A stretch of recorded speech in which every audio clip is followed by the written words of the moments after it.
lo mejor posible, no con traje de etiqueta, pero correctamente vestido. No debo ir, tal vez, con, llamáis en Argentina, ojotas y un pantalón corto, una bermuda corta toda rota y una camiseta. En fin, todo eso debe ser manifestado, modificado, modulado por la inteligencia espiritual que Cristo utilizó para no ofender también a los demás. Claro, y entonces nos encontramos, vos mencionaste el hermano débil, pero también hay otro grupo de hermanos en la iglesia, que son los hermanos caprichosos. Y si uno no hace la diferencia, terminan manejando la libertad de los otros con sus caprichos. ¿Cómo podemos superar este problema? Mira, tú los has definido de una forma muy sencilla y muy buena. Caprichoso. Yo le digo, he dicho en alguna ocasión, que la iglesia tiene hermanos débiles, hermanos fuertes y terroristas de iglesia. ¿Qué quiero decir con eso? El hermano débil es el que sufre resignadamente porque no entiende. Vamos a ayudarlo. El hermano fuerte es el que no sufre por nada porque tiene capacidad espiritual. Vamos a frenarlo en relación con el débil.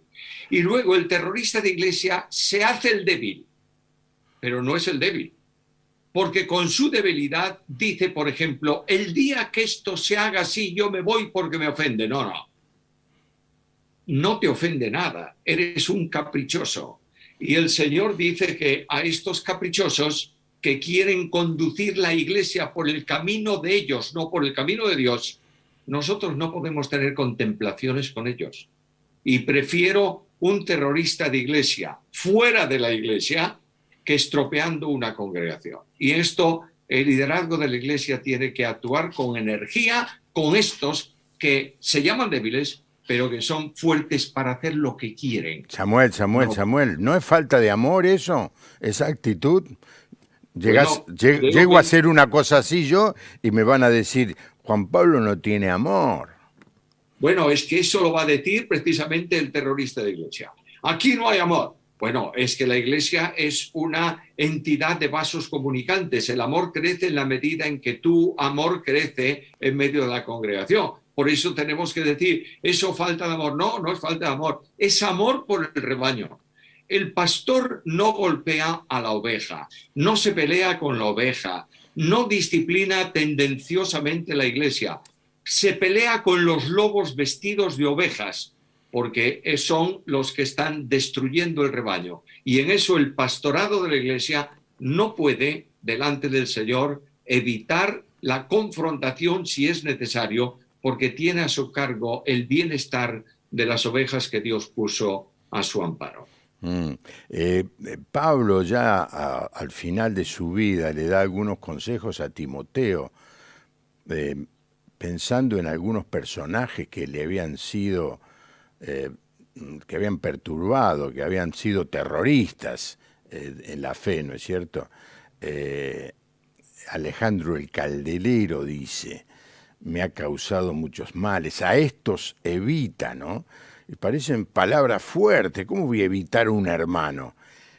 Pero tenemos libertad de evitar a aquellos que están o que viven dentro de las iglesias con esta actitud terroristas de iglesia o caprichosos, que son el mismo grupo, ¿no?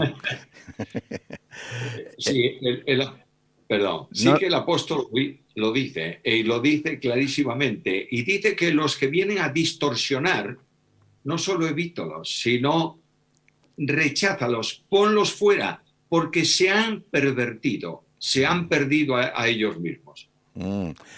A ver, describamos un poquito más esta clase de personajes. Yo le digo a la audiencia que este es un diálogo espontáneo que estamos teniendo con Samuel. Vamos a salir por otro lado del tema del hermano débil y de la necesidad de tener amor hacia el hermano débil. Pero ya que nos metimos en este lío, Samuel, nadie nos metió, nos metimos los dos solos, Sí. tenemos que afrontarlo. Eh, ¿Qué características tienen estos hermanos? ¿Cómo viven la vida de la iglesia? Eh, ya citando textos como el que mencionamos de Alejandro el Calderero y de otros, y ahora en la actualidad, ¿cuál es la actitud que tienen? Primeramente, son arrogantes.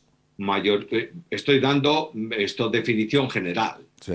Son arrogantes porque sienten que conocen profundamente la Biblia más que el resto de la congregación y más que los líderes de la iglesia. Mm, Segundo, son tradicionalistas, mm. en el sentido de que la única iglesia que puede funcionar conforme a la verdad es la que ellos heredaron o vivieron en sus tiempos pasados. En tercer lugar, son personas intransigentes que no permiten que nadie varíe lo más mínimo. Y si el local donde se reúnen, estoy poniendo ejemplos absurdos, está pintado de amarillo, hay que mantener la pintura amarilla, aunque sea muy fea, porque así lo hemos recibido. Mm. Este es el grave problema de este tipo de personas. Y el problema que yo diría general es que no buscan un grupo como el suyo para reunirse y gozar de sus intransigencias, por una razón, porque el intransigente sigue siendo intransigente aún en el grupo de los intransigentes. Y ahí entra el conflicto. Tremendo, muy bueno. Y eso que está improvisando Samuel, me da la sensación de que ha caminado en sus 40 años de pastor más de una vez con alguna cosa como esta, ¿no? Que, no sé, quizás Samuel la quieras contar, pero cambiaste alguna manera de pensar, evolucionaste, te ajustaste a una nueva realidad y sufriste muchas críticas de esta clase de terroristas de iglesia. Estoy hablando en voz alta. ¿Puede ser que haya sucedido eso? Naturalmente, en mis 40 años he tenido más problemas con este tipo de personas que con una enfermedad infecciosa. De manera que sí, he tenido muchos problemas y cuento simplemente una cosa. En una ocasión, un miembro del Consejo de Iglesia, no estoy hablando de un niño en Cristo, estoy hablando de un hombre maduro. Esto el Consejo acordó, hace muchos años, que podríamos poner no había limitación de instrumentos en la iglesia, de modo que podíamos poner la batería. Él gritó y, en fin, dijo lo que le pareció, pero el Consejo al fin y al cabo dijo, bueno, señores, esto es un acuerdo de todos y esto es así. Vino la batería, se puso la batería suavemente.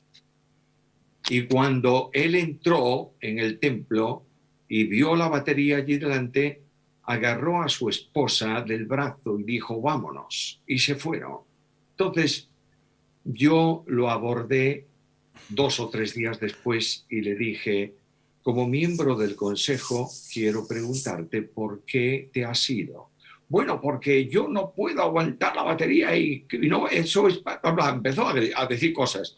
Dije, mira, hay dos problemas. El primer problema es que tú, como miembro del consejo de la iglesia, te has opuesto al consejo y estás en disciplina por rebeldía.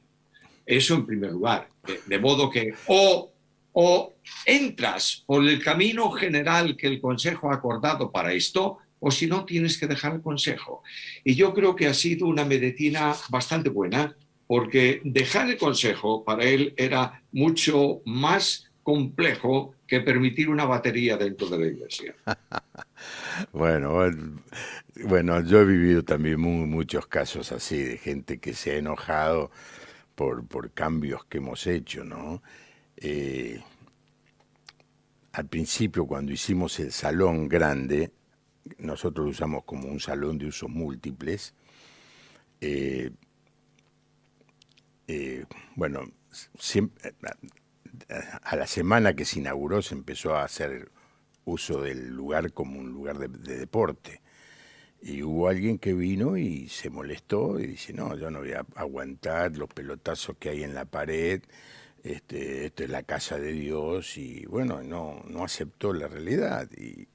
Y bueno, terminó yéndose porque no quería aceptar este nuevo estilo que habíamos decidido, como los pastores, el Consejo de la Iglesia, y cada tanto me lo encuentro, gracias a Dios sigue yendo a otra congregación, y lo sorprendente es que los nietos vienen a jugar al fútbol en nuestra iglesia, en lo que llamamos nuestra iglesia, pero es el salón de usos múltiples, ¿no?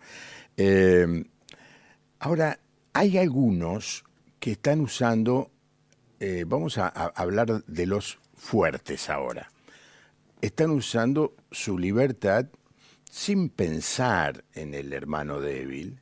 Por ejemplo, esos que están muy cómodos después de la pandemia y se quedan en la casa siguiendo el culto con mucha devoción, con mucha atención, pero no vienen a la iglesia y de alguna manera no se están preocupando de quizá el hermano débil que necesita, que desea, que espera verlos. ¿Qué opinión tenés? Bueno, esto de la pandemia ha traído consecuencias serias y una de las consecuencias es la extinción de la reunión y la suspensión de las reuniones y los medios digitales por los que hubo que acudir para transmitir las reuniones, hacerlas llegar a las casas, alimentar a los creyentes, todas estas cosas. Esto produjo una confortabilidad errónea en algunas personas. Claro, yo me levanto domingo por la mañana, tengo que ir a la iglesia y aquí en Galicia, que tú conoces muy bien, frío, más al interior nieve, etcétera, etcétera, etcétera, etcétera. Y oye, levantarse, ponerse un abrigo, abrigarse en condiciones e ir a la iglesia y no hay sitio para aparcar y todas estas historias, cuando puedo levantarme de la camita un cuarto de hora antes y con mi pijama puesto, mi tacita de café, escucho el culto de la mañana, recibo el sermón que se ha predicado y cuando no estoy muy de acuerdo con el sermón, pues busco otro canal y se acabó el asunto. Puedo mandar callar al predicador y terminó el tema. Estas personas que se van recuperando, porque hay medios para recuperar a la gente. Sí. Y es, por ejemplo, cortar un streaming, una transmisión a la media hora de haberla empezado. Es decir, esta audición seguirá la semana que viene. Oye, para forzar un poco a la gente a asistir. Pero bueno, a donde yo quiero llegar es que los creyentes a veces nos olvidamos de mirar a Jesús.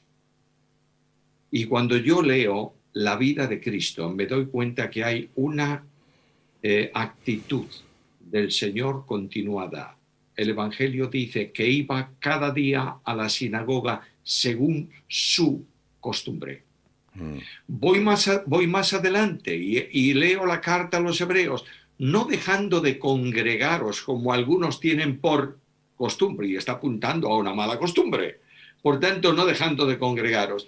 La iglesia es cuerpo. El cuerpo no puede dejar un miembro en mi cuerpo. Yo no puedo dejar mi mano porque, oye, me molesta un poco, la dejo en la habitación. No, va conmigo siempre y está ayudando al resto del cuerpo. Y una de las cosas que tenemos que enfatizar en este tipo de personas, tal vez con un trabajo pastoral elevado, porque son personas que conocen la Biblia, que tienen... Enseñarles dos cosas. Una, Jesús se congregó siempre después de la resurrección con los discípulos. Segundo, los apóstoles se congregaban con los creyentes. Los creyentes después de la partida de los apóstoles se reunían en congregaciones y así durante todo el tiempo de la historia. Por tanto, Dios quiere que su